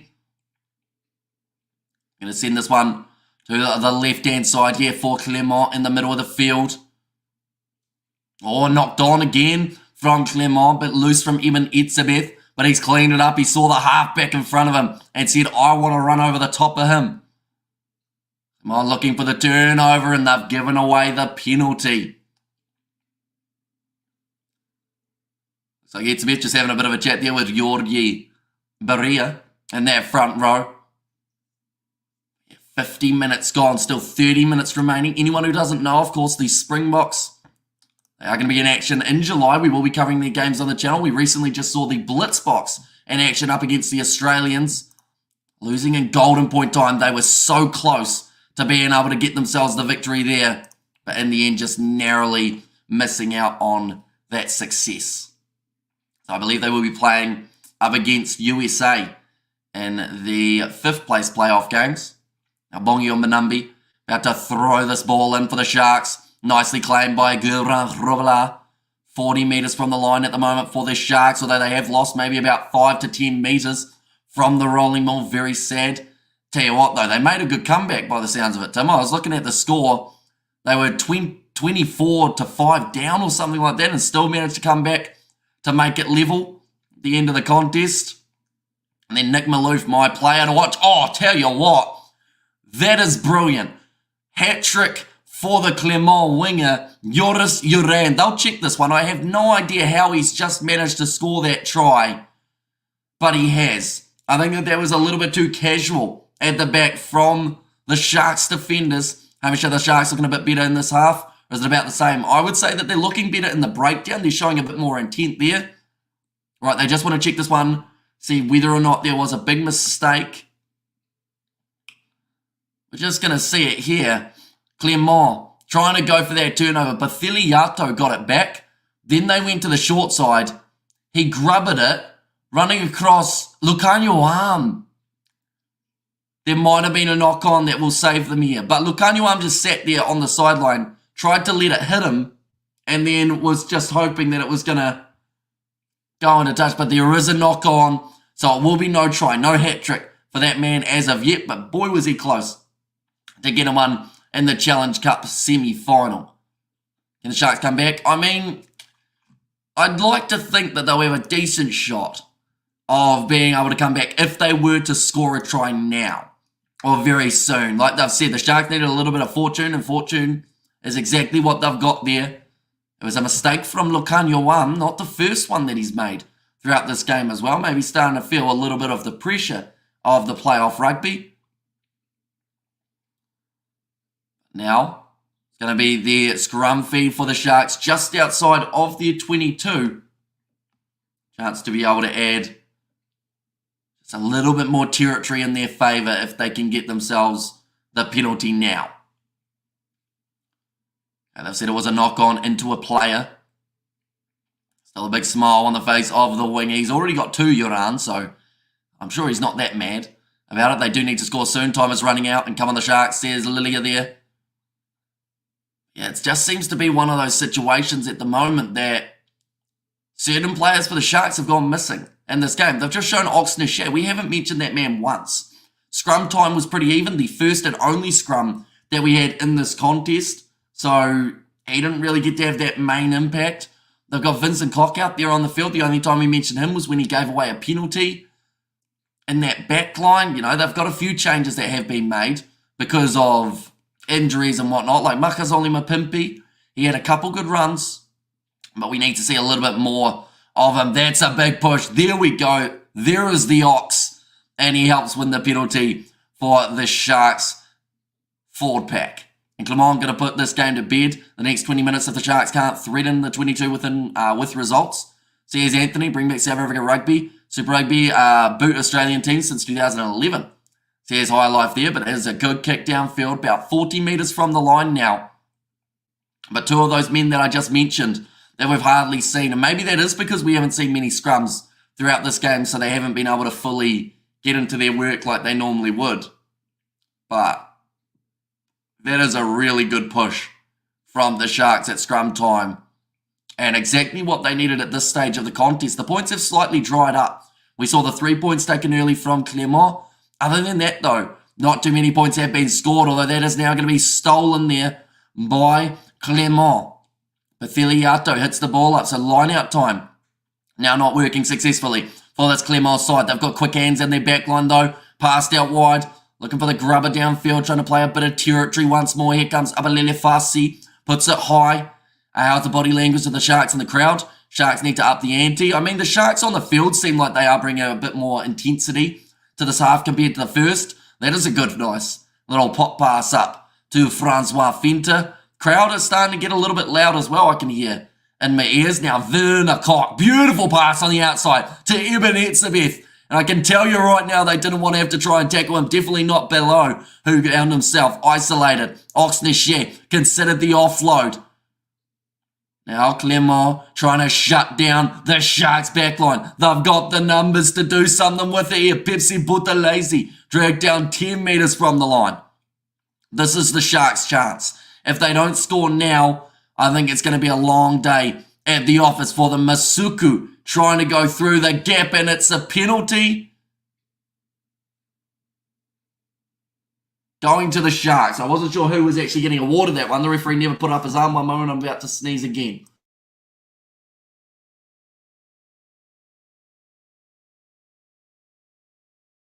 They just said 12 in through the side. Now, that is about the 10th penalty against Clermont, so they must be getting very close to a warning from the referee here. I don't think they can afford to give away too many more in the next little while. They're going to kick for the corner. 3 won't do it here. Yep, they have to. 3 points just won't quite get them through to the final. They're actually, here we go, they're going for a scrum. They found success in that last one. Auvergne, of course, alongside Vincent Koch being able to get that big push in, and they've said, we're going to do it again. Let's try and drive them backwards. The Army-Navy games on Internet Service Rugby Union, cool. Says Robert. And I averaged the Australian Sevens went golden point. They certainly did. And how was the crowd attendance? They're probably around 10,000, somewhere around there. Like, I know it's not sold out for this game, But there still sounds like there's a fair few in attendance cheering on their sides in this contest. Now 25 minutes left. Bathiliato slapping his forwards, trying to fire them up and get them with a big push here because we know the Sharks are going to be going for it. Number 8, pick and go, go, go. And yeah, Pepsi Buthelezi, a player who has used that same move very often throughout the URC and found quite a bit of success with it. Picking it up and just throwing yourself at the defensive line. And then it's normally that next phase. If you don't get it on that phase, that's a big push. Oh, Clermont coming back with their own, and they've managed to win that scrum. I don't know how they've done that, but that is phenomenal work. Like they've just said, huge scrum from Clermont, although it doesn't relieve the pressure. Still with Apalele Fassi and the Sharks, 40 metres out from Clermont's line now, but that is a huge shove.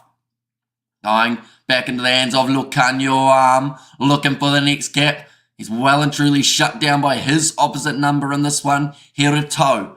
Now short side, goes off to Grant Williams. Pepsi Buthelezi barreling his way towards the defensive line. 30 metres out, Oxneshe goes back across to Masuku and behind to Francois Fenta, finds another offload to Apalele Fassi, pops it up to Masuku. Referee has to evade. And don't forget to refresh flash score, said bystander. There we go. Hopefully that is, yeah, I just had to move my mouse by half an inch to get it to update. But we've only had 3 points throughout the second half of the contest, ladies and gents. Big run from Vincent Koch. Now Grant Williams back across to the left-hand side. Lucanio and behind to Francois Fenta. Came on the field earlier on for Ethan Hooker. Lucanio plays half. That'll be the penalty. And that will be the yellow card for Clermont. When you talk about a moment that can change the game, it is that right there. Batista Delgui will be going to the bin for 10 for slapping that ball down. It's going to be a yellow card for the Argentine right winger. And it was pretty quick from the referee as well to take him off. He knew that it was a cynical infringement. Now Masuku once again will be kicking this one towards the corner. That is just the tactic at the moment that the Sharks have had to go with. Keep on kicking as close to the corner as you can and get yourself that try back. There's only 22 minutes remaining in this contest now, ladies and gentlemen, and the Sharks are still well and truly in this game. Definitely if they can score themselves the try right now. Finally, a yellow card, says Lilia B. And yeah, probably not a yellow card for what people expected the yellow card to be for. Some would have thought it was a repeat infringements. Looks like now Slimani will be making his way from the field. And Clermont have been holding out pretty well. This yellow might make the difference. Sharks need to score from this. Yep. And Fritz Lee off the field. That is going to be for Peter Gus Soakula, the ex-Chiefs representative. The slightly capped All Black. I believe he's only got a couple caps to his name. It is claimed by Pepsi Buthelezi. But again, Clermont force their rolling maul backwards. Pepsi Buthelezi trying to fire up his team. I don't think the Sharks have faced a side that have been able to force their rolling maul backwards consistently throughout a game. And this is what we're finding here with Clermont. Rubala trying to break through. Tackled hard by Marcos Crema. They're 15 metres out from the line at the moment for the Sharks. Once again, they need to score here. They've got the man advantage. Peter Gus looking for the turnover. Lost his footing though. Now back across to the left-hand side. Masuku. Inside border. Francois Fenta looking to target that wing where Batista Delgui is missing. 10 metres out from the line. Makazoli Mapimbi is dragged down. Now Bongi Umanambi. Tackled again. 15 metres out from the line. 8 phases in a row. And still 9 minutes remaining of the yellow card. Masuku leaves it for Williams. Straight back into the pocket to Francois Fenta. Ran out of space and really didn't know where he was supposed to be going. Now Grant Williams, short ball to Francois Fenta. Couldn't get the offload away that he needed. Now Grant Williams goes across to Vincent Tsuka. Oxneshe protecting that ball. And the breakdown. Peter Gus Soakula running at Pepsi Buthelezi. The ball's available, so no penalty is awarded. This is hard fought, and that looked like it was close to a knock-on from Vincent Tachuka, but it must have gone backwards. Now James Venter gets back up, still not held. He's crawling forward and he's got within 3 metres. Now offloaded to Oxney, who's still got the ball. He is also crawling forward for the Sharks. But this is the closest that they've been to the try line. Vincent Tachuka, he reaches out to try and put the ball down, but he is kept short again by this Clermont relentless defence, but it finally breaks and they score the try. The try is good, they've just said, and the Sharks now are back into this contest. And it's Vincent Koch. Tell you what, if that was the player for the Sharks that anyone predicted to score the first try of the match for the Sharks, no one would have believed you, but he's been resilient throughout this game, Vincent Koch, and he was just biding his time, waiting for the perfect chance to be able to go around the side of the breakdown and scooped it up and does manage to flatten out over the try line. Okay, he has knocked it on after he's put it down, I believe. No, it's fine. It's still in his hands. Never mind, that other angle made it look a little bit dodgy. Look at their try for the Sharks, says Lilia there. Etzebeth, the leader at the moment for the Sharks side. He is telling them exactly what they need to do. He is laying out a plan because the Sharks now have a little bit of hope, and Masuku has been striking them beautifully all day. That one's hit the post. And it's gone over, 25 points to 31. We are within 7, ladies and gentlemen, a converted try away from the Sharks being able to make their way to the Challenge Cup final. Can they do it? They are out of the URC. This is their chance to be able to go on and get themselves a big result. We have good day, Hamish. Will this mean the Crusaders are gone for the season after today's result? They are not, no. Believe it or not, because of how Super Rugby Pacific works, they can actually still make it into the quarterfinals. Even though they've only won, I think at the moment, 2 games this season. Or 3 games this season, something like that. Nicely taken by Evan Etzebeth. Got himself a big old wedgie at the moment after being lifted up. There was hard work for the try. They need to be careful from the kick now. Clermont are very dangerous on the rebound. Says O'Brien, but currently looks like Grant Williams will be rolling this ball back again. We mentioned about those players off the bench. We go up there. If Clermont go on and lose this, that man's going to regret that slap down. I mean, he will, but at the same time, like, I think it's one of those ones that's just instinct. Tell you what, this is instinct here. This man knows how to score tries. He's chipped it in behind. Oh, he's just bumped off Apalele Fassi, though.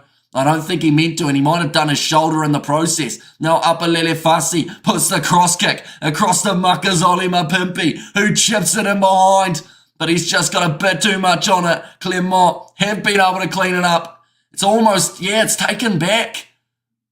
Or was it? It was taken in, so it's now going to be the Sharks line out on the 22. They are back in this game, ladies and gentlemen. And not going for the tries in the closing minutes, and made by the Sharks this time. With a chip in behind. Tell you what, from that angle, I don't think Apalele Fassi's ever gone for the ball there.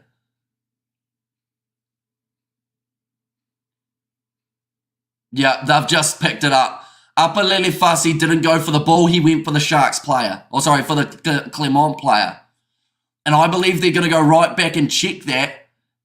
And this is going to be bad for the Sharks. I think that this is probably going to be in the situation of at least a penalty, if not something worse. But Apalele Fassi, he had no eyes for the ball in that replay. He had one intent, and that was to take out the player running for Clermont. I think this is going to be a yellow card for Apalele Fassi. Yeah, he had no eyes of going for the ball there, Apalele Fassi. We'll see the replay here. The ball bounces. Yeah, it's not good.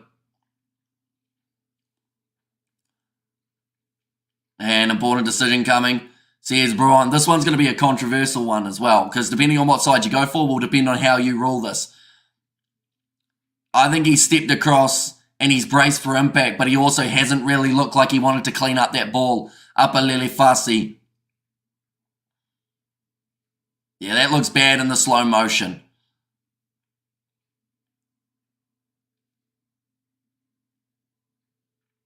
Okay, so they've just said there, what he can do is run shoulder to shoulder. What he can't do is what he did there, and that's bowl him out of the way with no eyes for the ball.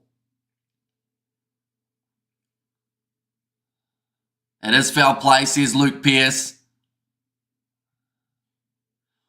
Oh, this is now going to be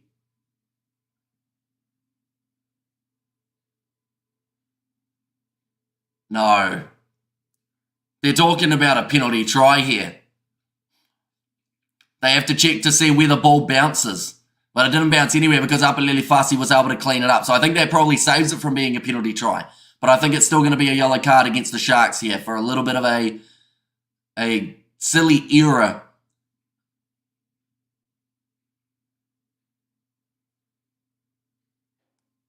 Okay. It is a yellow card for Apalele Fasi. They've said it cannot be a penalty try because there was Sharks cover. The Sharks have lost this game from Fasi playing like a clown. And I wonder if this game takes on the winner of Benetton versus Gloucester, which is actually the next game that has taken place, and it is just around the corner from taking place, ladies and gentlemen. If Clermont score from this, it could be difficult for the Sharks, exactly right. And they had the man advantage, and now they've just given it away from Apalele Fasi. Like, the thing is, I think that Apalele Fasi has done that because he knows the threat of Joris Jurand. He's already scored 2 tries. I had a disallowed try for his hat-trick. Apalele Fasi did not want to be the guy who let him past at the end. They're looking at it multiple times. This has probably taken 3 minutes for them to make a decision. Either way, it's going to be a crucial one. Like they've said, it's at least a penalty anyway. Okay, I think the TMO is saying it could be a penalty try. Luke Pearce is saying he's not sold on it. He feels it's only a penalty and a yellow card.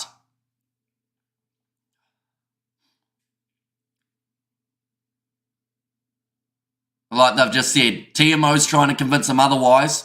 Luke Pearce has decided to stand up and say, nah, I'm in charge.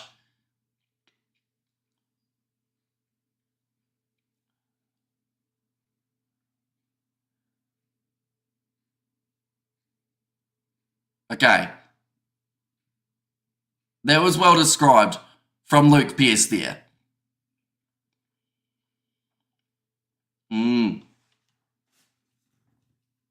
Controversial. So Apalele Fasi goes to the bin. And the TMO was saying that it could have been a penalty try. Luke Pearce brought both teams over and said he's changed his line. He's run straight into the side of the player at full speed. He's changed his line to adjust to that. And unfortunately, he just got outbounced by the ball, which left him in a pretty tricky position of being able to pull out. It ends up being the yellow card. It looks like Clermont are going to take on the 3-1 moment. I'm about to sneeze again.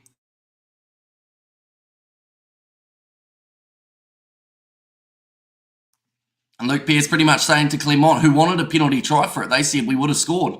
And Luke Pearce said there's a possibility you would have, but I'm not convinced. So that is why it's only the penalty and the yellow card rather than the penalty try. So if the Sardines lose this, they won't make it any of the 2 European comps. That is true, yeah. They are... Well, no, they can still make the Challenge Cup next year, can't they? If I'm correct. Now lining up this kick. Who keep doing what they do best, frightening. That kick has missed. Clermont starting to feel the pressure as well here. We're getting down to the nitty-gritty of this competition. 15 minutes remaining in this contest, and that kick has not gone in the direction that they would have been after, that is for sure. But 6 minutes remaining. Oh, so really no need for that, says Justin. And the truth hurts, says Barry. And there as well now, Clermont looking to fire this one back downfield was Belleroux. He's had a very good day off the kicking tee up until that kick. I think he's only missed one other. That's going to be kicked out on the full by the Sharks though. So they will go right back to where it was kicked from. This time it's Masuku who makes the mistake. But Fezambata now making his way onto the field. Oxnishé making his way from the field for Machunu. And also Vincent Koch off the field for Hanru Jacobs. Clermont supporters well and truly getting behind their side. A little bit of a shorter trip to travel from France to England than it is to get from South Africa to England. And also, Lapis Lavaskachny is going to be making his way off the bench, and that is going to be for Fenta. And Clermont put the physicality in when it mattered, rolling back mauls and scrums whenever it's needed most. Says Anthony. Imagine buying all those players to miss out of both comps. Says Justin, and they've got more on the way. Andre Esterhuizen going to be going to the Sharks alongside Jason Jenkins, as well as Trevor Nakanye. Big run forward now for Clermont. They're about 15 metres out from the line. One more try. I don't think it would secure the game yet, but it would put them very close. Now across to the right-hand side again. Short pop pass up to Georgi Barria. He's been out on the field the whole time. Vincent Teshuka tried to get the turnover. That ball's going to be dropped. Was it knocked on? No. It's going to be play on just for now. Now sling and pass out wide. Goes straight into the hands of Makazole Mapimpi. And that was definitely not who the halfback in this case was looking for, Jeannot. Now 10 metres out from their own line. And thank you for saying Lavaskachny, not Labuschagne, like the Australian counterpart. Says bystander. Of course, when we're doing cricket, we'll call him Labuschagne, since that is how he pronounces it. But yeah, Lavaskachny, anytime it is a South African player playing. Now nicely claimed there. Oh, there were two players who ran into each other. That was Evan Etzebeth as well as a Clermont player. They'll have to check that one as well. I don't need, that's not acceptable on this channel. Says Brian. Yeah, it was Brian, sorry. Did Barry say something quite bad? See, I don't know the translation of some of the things. That's a beautiful pass to Makazole Mapimpi. And a great turnover from Clermont to be able to take the ball back. And now it has gone back for the Clermont penalty. 12 minutes remaining at the moment. And I think it was actually, was it? It might have been Juris Urand who helped with that penalty turnover, though I think it was also Barria who got in there. They're just going to be checking this one to see if there was an illegal clean out. I think it was with Eben Etzebeth. Oh no, it was an earlier turnover, or an earlier one. 8 weeks until England thumped New Zealand. Says Krampus, it's getting close, 2 months away. Wasn't bad, just called him a wooden head. Says Barry. It's still probably not a great thing to call someone, is it? 5 minutes remaining of the Sharks yellow card. How far into the game? Says Hayden Roblox at the moment. We are sitting 68 minutes in. And a disgusting slur against black players, Hamish. Yeah, no, that's not good. Barry, don't do that again. Now line out throw here for Card. Nicely taken by Rob Simmons. Dari Carrere playing at number 12 in this game rather than George Mawala. Cross kick attempted, and it's going to bounce into touch. Nicely played in terms of the territory game at the moment for Clermont, who are trying to force the Sharks deep inside of their own area where they can look to get that turnover. 4 minutes left of the Sharks yellow card, whereas the Clermont side are back to 15 players out there on the field. Now, Bautista Dalgui, he will be fresh for the last 10. Fezambata now with a very important throw. They go in, nicely taken by Goran Hrubala. And big bump off from Pepsi Buthelezi. He sits down, the replacement tie head prop. Englishman here, we thump New Zealand, maybe in my dreams, says James. Grant Williams putting the ball up high. Eben Etzebeth, the player, chasing after him. Beautifully taken by the big man. Etzebeth, currently still only 6 points difference between these two sides. We've got to remember there have been opportunities for both teams, and that is a massive gap opening up. Lukanyoam has Makazole Mapimpi with him, and he'll score it in the corner, Mapimpi. The Sharks are within 1. But 3 minutes, 20 left of the yellow card, and they were still able to fire back in this contest. I mean, England won 2003, says Anthony Walsh there. But the Sharks, with 10 minutes remaining, these guys just won't give up. And Clermont, they are looking a little bit rattled. Just those little errors starting to give away a few extra penalties, mainly coming from the old discipline of being offside. And Mapimpi, says Lilia B. Makazole Mapimpi, he hasn't touched the ball much throughout the second half. Someone who needs a lot of credit for that, though, Eben Etzebeth, managing to jump up and chase that Grant Williams box kick. It was all Springboks. And then Vincent Tachuka also getting a little bit of a mention in there for his great offload to Lukanyoam. And this is exciting for sure, says Brian. Now only 9 minutes remaining. This kick could give them the lead. Is it a difficult conversion? It is from the touchline. But Masuku's been smashing everything else straight down the middle. Scoring time at the moment is 30-31 after 71 minutes. But Masuku has a chance to take the lead here. He's sitting 7 from 7 today.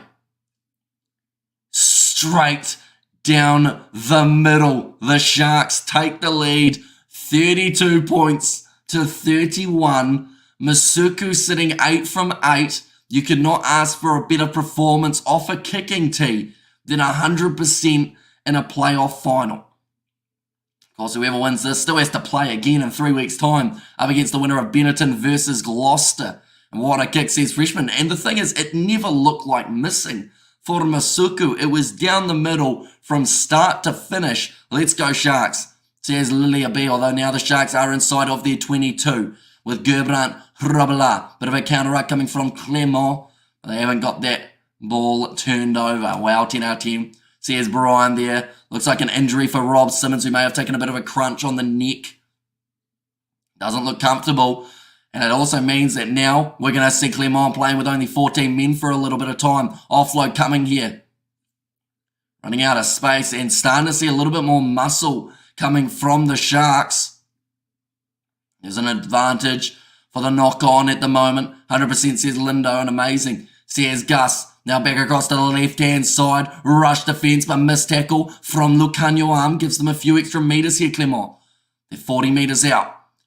And trying to attack to the right-hand side. Go the Sharks, having a heart attack on Spanish Metro. Enjoying last 10 minutes with Spaniards who haven't been introduced to Mr. Deodorant. Says Murray. Running forward was the fly half there, Bello. Oh, not sure what the next pass was going to be there for Clermont. Hrobala tries to reach over the ball. It's popped out. Still going to be available for this Clermont side. And it would be a shame for the Sharks to be able to fight as hard as they have to then lose it in the final moments. But Clermont have not finished attacking. There's Pathiliato for the first time in the half. Now again, off to the right-hand side. Some quick hands happening for Clermont as they make their way towards the 22. Peter Gus Soakula scored some phenomenal tries for the Chiefs. Well, that looked like a little bit of a clean out. Maybe illegal from Pepsi Butalazy. I think he was just bringing that feeder. Oh, sorry, not that fetish, that physicality. I'm not sure what fetish is. Kind of a combination of a Finnish person and a Swedish person, I guess. It also sounds like you're kind of hungry, but you're not sure whether you should eat. But now, 30 metres out, little short pop pass up to Georgie Barria. It's been great discipline, and the ball pops out the side for the Sharks in the hands of Pepsi Butalazy. But Pathiliato holding up Eben Etzebeth. They do have to release him though. Discipline to win or lose this game. Victoria don't shout like us South Africans. Says Murray, danger of a drop goal? I don't think so. I think they were trying to win that penalty advantage, but they weren't able to get it. Nice attack and run from Handru Jacobs. 4.5 minutes still left on the clock. In fact, 5.5. Grant Williams going for the box kick. Didn't get a huge amount of distance on it, but Makazole Mapimpi, it's gone out on the full from Williams. That's the last thing that you want there. He puts his hand up to apologise. This game, I have no idea who's going to win it. Etzebeth's getting cramp in his toe by the looks of it. It's score not 30 to 31. It is, or 32-31. Scoreboard is not updated though, which is slightly unfortunate. But the Sharks are currently in the lead, ladies and gentlemen. And Upper Lilifasi has now made his way back out onto the field. The Sharks have got the lead. The scoreboard just doesn't want to admit it. Probably someone from Clermont is the one doing the overall scoreboard. Hopefully it updates before we get to the last kind of 3 minutes or so of this game. I'm sad that the draw is still just lost. Says Pads Ablaze, they were extremely close. And they want our relief, says Bystander, although it may be relief for now, but it won't be relief if Clermont get themselves a penalty. Although we've got to remember the last penalty kick that they had, they missed, which has allowed the Sharks to keep the lead. Masuku here has not missed today, 8 from 8. When it comes to importance of kicking, there's probably no example of taking your opportunities and making sure you get every point available than this performance from Masuku. If he even misses one of his kicks that he's attempted, the Sharks are behind. But currently 32-31, even though the scoreboard doesn't want to say it. Looks like it's going to be a 6-man line out now. My nerve says literally a B as going down to the wire in this matchup, that is for sure. Now ball about to be thrown in, gone over the top, and nicely claimed by Rob Simmons, who I think has also had a very strong contest here. As long as 4 minutes, says Arthur, can the Sharks hold on with that 32-31 lead, or will Clermont be able to get themselves back into it? The ball is loose. It's going to be a knock-on advantage, though, in favour of Clermont. I see you in 8 weeks for a good old thumping, says Krampus there. Currently 4.5 minutes remaining in this matchup. French TMO doing the scoreboard, says Murray. Yeah, we've got to remember, like, the TMO wanted to give a penalty try to Clermont. And in the end, Luke Pearce was the one who said, no, we're not doing it. It's only a yellow card and a penalty off it. T8 weeks and counting, says Krampus. Currently 4 minutes remaining.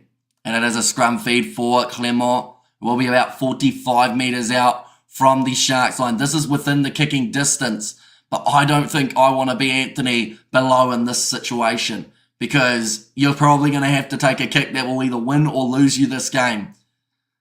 They're a little bit too far out from the post. I think Force got absolutely obliterated by the Chiefs, and it was expected, to be honest. I got Sharks says blessed, so they are currently leading. Even though the scoreboard is lying, it's 32 points to 31 at the moment in favour of the Sharks. Knock on from Clermont, and the ball is stolen by the Sharks now. Looks like Williams going to go across to Pepsi Buthelezi. It seems like the Sharks won't mind having 1 or 2 extra phases here, just to try and wear down on the clock that little bit more. 3 minutes left. Grant Williams, there we go. The scoreboard has now updated itself. All was Makazole Mapipi taking out. The advantage is over. Peter Gasoakula breaking through the side, but he's lined up by Labaskachny. Time is not Clermont's friend at the moment. Pathiliato, a man who started some of the best plays that we saw from Clermont in their first half. In the second half, they haven't been able to cross the try line so freely, close to the touchline. Werner Koch trying to wrestle him out, and they do just that. They bundle him in to touch the Sharks.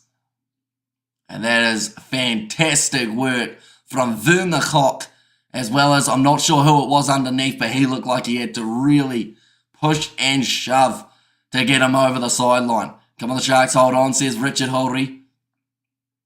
But 2 minutes remaining now, ladies and gentlemen, between these two sides. It has been a thriller of a contest for the Challenge Cup. The winner, they have to play another game to secure the trophy. That will be up against Benetton or Gloucester. We are soon to find out who will win that game. But also, if you have enjoyed the challenge in the Champions Cup, we've got another game that has taken place just around the corner.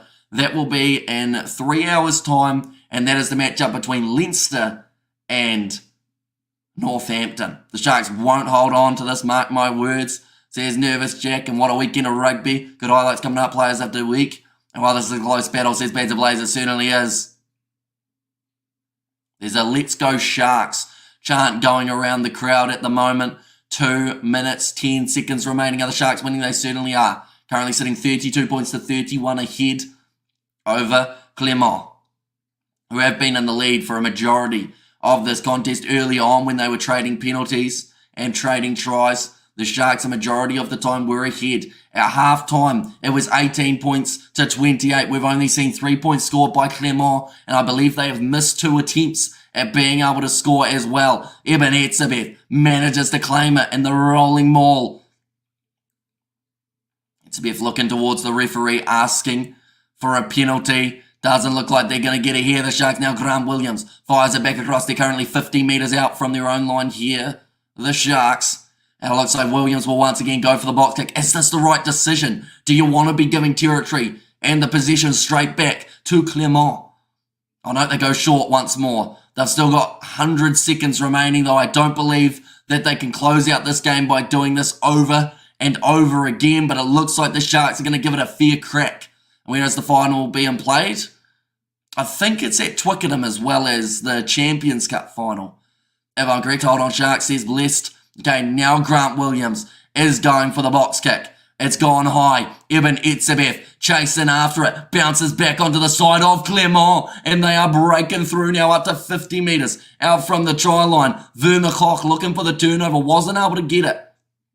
And now Bathili Ayato finds his offload away. A little bit of extra pressure on the young inside centre. Now another nice pass. We're up to the 80th minute almost. 40 seconds away. Now across Clermont. Going one more to this left-hand side. They haven't got the penalty advantage, but they'll be working for it. So far the Sharks' discipline has been immense. Massive shot coming in there from Fezambata. Currently stuck on the halfway line here, Clermont. They want the ball. And it is available. 25 seconds remaining. The big man, Pathiliato, again looks to accelerate. Still on the halfway line. They're up to 9 phases. Bumping off there, one of the Clermont players. The replacement 23. Firing it back across once more. It's the big man who started at 1 and he's going to end at 1. You don't see that too often. A player playing a full 80 minutes in their loose head prop position. Pathiliato is down with cramp, which means that they've got one less forward out there on the field. Still moving forward at the moment for Clermont, playing with 14 and playing up against a Sharks side that are well and truly in the hunt. Going short side again, trying to move him towards the touchline. They do have to release him though.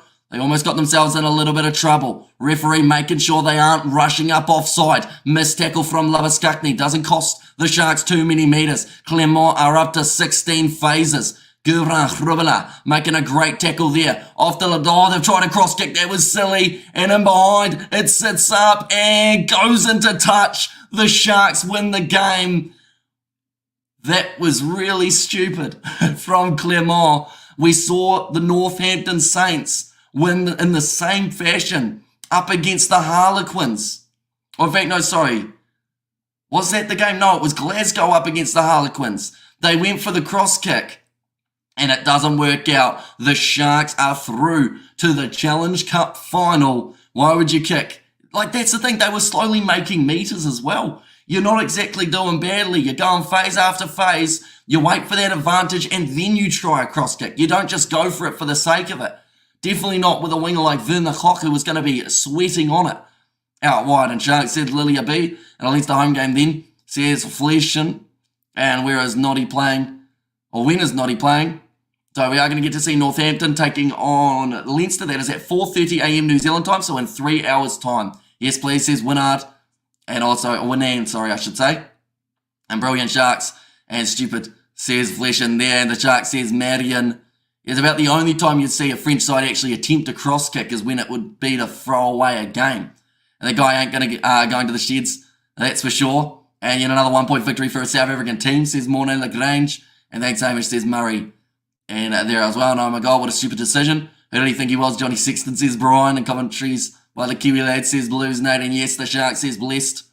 And what a game. Sharks number 10 is a baller. For me, he's got to be man of the match. And yep, they've just awarded it to him. 8 from 8. Clermont missed at least one kick. Someone who did not, though, Sia Masuku. You're going to remember that name because he could have a future in a Springbok kit. But the man was composed. He was able to handle that pressure, and he helped them over the line. And Sharks will host the winner of Gloucester Benetton. Nice Sharks. Says bystander. Lucky omen for the Sharks. And so good to see Hamish commenting on South African club team. Says Kyle Ferreira. Of course, we normally do the URC as well. I'm not a Sharks fan, but happy to see a South African team in the finals.